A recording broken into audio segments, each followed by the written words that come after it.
I just want to say, the last comic having a set about having manic depression and secretly hiding his suicidal sadness while the world is shitting on him because he bought a nice car to give himself happiness is the most goth set we've had all night. That wins by default. Hi everyone, this is my goth outfit. This is the only shirt I had that had a witch on it. It's a bad girl coven. Watch the Owl House. And it's a hot pink, which is not a goth color except when you're goth. That's right? Yeah, it's fine. Also, I'm wearing, I got all this, and the fishnets are really nice. I might keep them permanently because they're like chaps, like they're assless and frontless. So you can just dickless? I don't know what the fucking term is. So, you can just blast out and not have to worry about it if we're talking about shit pants. But it's like, I'm wearing boxers underneath because I had the fishnets and then these pants and then some other slacks underneath. And I walked out my apartment and then I felt the breeze, on my captain's hat. I was like, all right, need another leg. Went back upstairs, put boxes on. So, again, coward. Chaps. Okay, hi folks. Gonna do my set. I come from a big Greek family, like Andrew mentioned, so we baptize our kids, we dunk babies left and right all the time. We do a lot of them, and I go to every ceremony because I have jokes to write, people. Come on. It's an absurd tradition. I don't miss one. And they were dunking my niece, and my brother was the godfather. They never asked me to be godfather. Imagine that. And he's holding the baby, and he has a script he has to repeat through the ceremony, but he doesn't have to remember the lines. He just has to repeat what the priest says. And now you say this, and now I say this. Great, you can't fuck that up. That can't go wrong, right? Absolutely. At one point, the priest says, and now you spit on the devil. And my brother turned his head, and he spit on my niece. On the dome, just a fucking lubed her. And even the priest's like, no, on the floor. The devil's like, oh, whoop. Oh, no. And fuck yeah, I'm just waiting for anything to go awesome with this kid at any point. 20 years later, oh, Sam, look at that. She's a lesbian heavy metal singer. Oh, shit. That's all your fault. The devil got her. She's going to be at this show in 20 years. I don't believe this shit, but Grandma does. I'm going to ruin Thanksgiving in 20 years. Then after the ceremony, we had a reception back at my brother's house, and the priest was there, the guy that did the dunking. And the priest got into an argument with my brother about transgender people in bathrooms. Oh yeah, let me tell you, just how I wanted to spend my Saturday. I know you guys are getting tense, you're nervous what I'm going to say. It's okay, it's a comedy show, don't worry about it. All I want you guys to know is I'm going to put my foot down, draw a line, and say it about. That if you're in my backyard having a screaming argument about the best way to keep kids safe from being molested, the one group doesn't get to have an opinion in that argument is a priest. Yeah, front row Kolas out, yeah, right? Check the numbers, stats don't lie. You put a priest next to a transgender person, one of these two people is going to wear real weird clothes and can't be left unattended with children. And the other person is just transgender.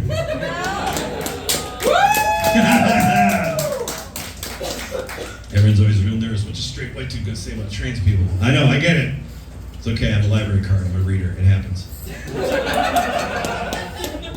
Fucking a bunch of these shit-heeled, gray-haired assholes writing laws about my trans friends' genitals. That shit can stop immediately. Bunch of wrinkly old douchebags who've never gone down on their wives writing laws about my trans friends' genitals. Bunch of shaggy old shitheels who couldn't pick their wife's vagina out of a lineup, working themselves up into a piss storm about whether my friend Ricky's penis is homegrown or upcycled. You can shut the fuck up. About my trans friends' genitals. I know it's rare, I'm 41 and I'm like this. There's not a lot of us out there, but it's okay. 41, because here's the thing with aging, it would be so incredible if I just dressed up for a goth show, If I was like in regalia for a goth show and then delivered like a real bigoted set, that would be the fucking. Tell you about the Bulgarians. It is so cold. They're knifing through the fabric. Do you understand? I'm fucking. Yeah, get that. There you go. Thanks, Peacock. All right. Yeah. Fucking diamond cutters up here. But I'm 41. I'm aging just like we all are, but I'm closer to the end of the beginning. And like, I'm worried for things to start stopping. Like, everything still works, but I know that's not permanent. Like I'm worried about. I'm calling it pre-hypochondriac. That's what I call it. Like every time I take a dump and nothing goes wrong, I have a lot of gratitude for my asshole. So, hell yeah, sphincter, you did it again. High five. Fucking slap it up. There's a lot. I gotta, keep that in mind because it's important to have body positivity. That's the only way to laugh through getting older. I picked up a lot of body positivity from one of my nephews. He's 6. At Christmas, he was taking a bath and he ran out of the bathroom naked and he screams, "I'm naked! Look at my fat nipples!" Fuck yeah, go for it, little guy. It's my hero. High five. I didn't look. I don't know how big his nipples are. I'm his uncle. You don't do that. That's a mom and dad problem. I'm not doing that. But you learned body positivity. I learned it from my nephew, and I also picked it up for my first job in college, which was as a nude model at the art department. You can do that. Walking in, it's fucking awesome. They pay you to fall asleep. You're easier to draw. It's incredible. And you think your first day as a nude model, you'd be nervous, and you're not. Because here's the secret, you guys. You guys know that a room full of people with their clothes on, the naked person holds all the power. Yeah, if a naked person walked in now and didn't even make any noise, it would just get weird in the back. We just feel the vibes shifting. So if you're ever a nude model in art class, and you get nervous because someone's drawing at you, all you need to do is make real hard eye contact with them. The eyes go down and start drawing a lot faster.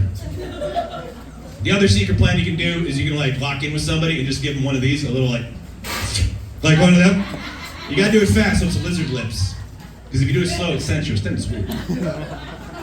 And also about working on campus. You're on a college campus, which means we're all still like trapped together. Which means like a few days after I'm naked, I might see one of the students out and about on campus. Those fuckers will cross the street on me. They don't want to see anything coming at me. And I still hit them with like the dead Victorian ghost stare from across the street, like. I'm naked under these clothes too. Thanks, guys. Wonderful. I'm really good at doing drugs. Weed specifically. Here's the thing. I'm going to give you my pro tips. I get high at home. I don't watch TV. I don't watch cartoons because I'm so indecisive. I'm channel surfing too much. So I just keep the TV off and I watch it in my head. Like I think of my favorite cartoons up here. And it's so much faster and easier and simpler and quieter. And like, I'd say it's cheaper, but like, I don't pay for streaming. It's 2025. Read your Bible and pirate your media. Get your shit together. But like, and then the weed shifts on me, and then I'm getting to the bottom of some shit. Like, why am I getting anxiety? Like, that's part of getting older, and I'm afraid to leave the house and like make friends with strangers. But then I'm catching like, no, you're afraid, and once you catch that you're afraid, you can stop it. You can catch that fucking little leech, and you step on it and say, no, I'm gonna leave the house, and I'm gonna fucking be a hero. Because if you're afraid, then you're afraid, and you don't have to be afraid anymore. You can make decisions. And then the weed shifts on me again, and I start laughing uncontrollably because I'm thinking about farting. Not like I'm pondering the action, I'm considering the concept of the gerund verb farting. Like why? Not like why we do it, like we have to expel poisonous gases, but why does it make noise? Because you think that would have bred out of us through evolution. If you're farting in the tall grass, you're gonna get caught by a predator. That's just no good. It's bad for you. But then I remember, like, we lived in caves for hundreds of thousands of years, so if you're in a cave, that's just a flatulence amplifier. And if you're ripping ass in a cave, you could scare a bear with that. That could work out. And that's probably why we still make noise, because it keeps us alive. And that's the kind of, like, I don't know if you guys are the same when you get high, but I revert to like a philosopher. But like, an ancient Greek philosopher, back when they were bad at it, before there was like science and resources and logic and reason, I'm just like, I just come up with something like, I like the vibes on that, hit print, fucking send it, let's go. That's how I philosophize when I'm high. Like a week ago, I making tacos and I was dropping cheese and my cat was eating the cheese and I was like, I'm like a shark taco, a taco shark, and my cat is the remora that's eating off my remains. I gotta call National Geographic. We gotta let them know about this one. So I'm really good at drugs, you guys. I'm gonna close 2 jokes about death because it's a goth show and that stuff makes me laugh.